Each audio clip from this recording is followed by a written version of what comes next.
Get ready to be drafted into war. An essay from the Beneath the Pavement substack written by Antonio Melonio.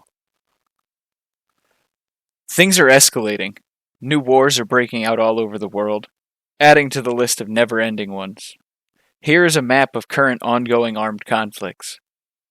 The above graphic is somewhat misleading as it suggests American and European non-participation, thereby adding to the black and whitewashing agenda I have talked about in a recent essay.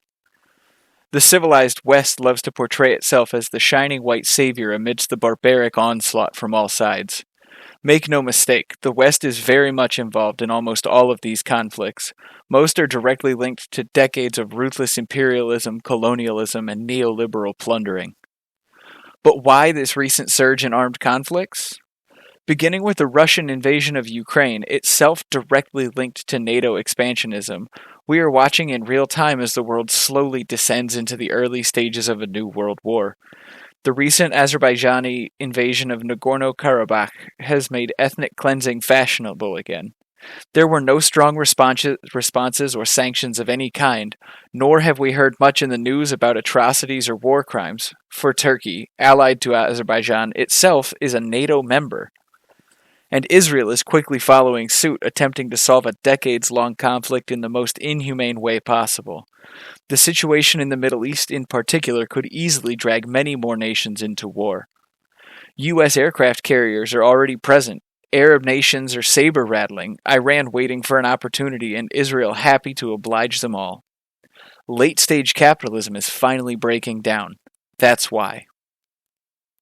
I have written much about disillusionment, depression, discontent, the lost generation, and all that comes with living in a dysfunctional society built on exploitation, endless growth, mind-numbing, useless work, the annihilation of nature and ecosystems, and so on.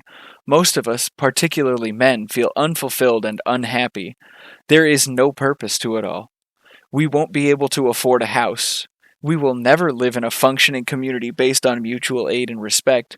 We will never explore, nor have meaningful adventures. Having children is a moral dilemma. We have no agency, no control over our own lives, and it's all very boring. These are the perfect ingredients for radicalization. I've undergone the process myself, slowly turning from a liberal into an anarchist. But whereas my ideology is based on freedom, mutual aid, diversity, a sustainable coexistence with nature, and a longing for happiness, most others revert to the most basic of instincts. Hate is spreading. The majority of people actually want war.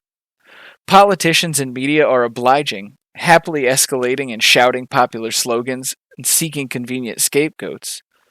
The darker the skin, the easier to blame. The state, i.e. the ruling oligarchy, likes to sustain itself by constantly seeking foreign enemies in an attempt to distract from domestic problems. Case in point, Israel. Before this recent escalation of the Palestinian struggle for freedom, Israel was more divided than ever. Even the most loyal Western allies began asking questions about the new ultra-far-right government's policies. Millions took to the streets to protest the systematic undermining of democratic principles. But look at them now, all united and loving, all in league against a common brown-skinned enemy. The government has never been safer, democracy not so important anymore. Same in Ukraine. Forgotten are the rampant corruption, the nepotism, and the strong fascist tendencies. War unites a nation. War upholds the state. War is the status quo.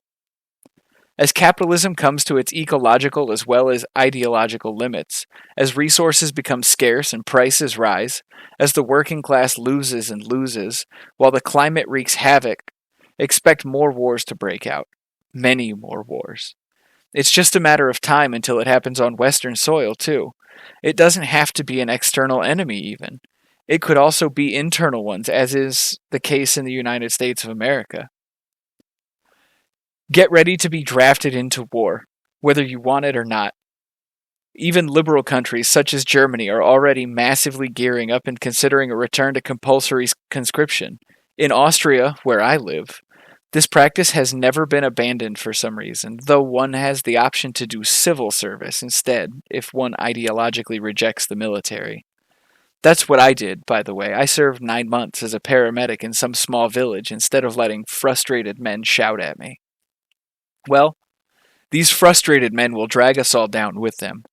The only thing that could possibly prevent this are large-scale internal disruptions, i.e. a revolution that disbands the government altogether. Yet such an event, if not supported by a large majority, would likely be as messy and bloody as a war against external forces. They will not go gently into that good night. Ray Dalio recently claimed that the risk of a world war that includes the US and China has now risen to 50%. In my opinion, this war has a high risk of leading to several other conflicts of different types in a number of places, and it is likely to have harmful effects that will extend beyond those in Israel and Gaza, he said. Primarily for those reasons, it appears to me that the odds of transitioning from the contained conflicts to a more uncontained hot world war that includes the major powers have risen from 35% to about 50% over the last 2 years. I'm not sure why we should trust a billionaire investor and hedge fund manager, but I guess the fact that it lies in his interest that the status quo continue and he not be eaten makes this all the more worrying.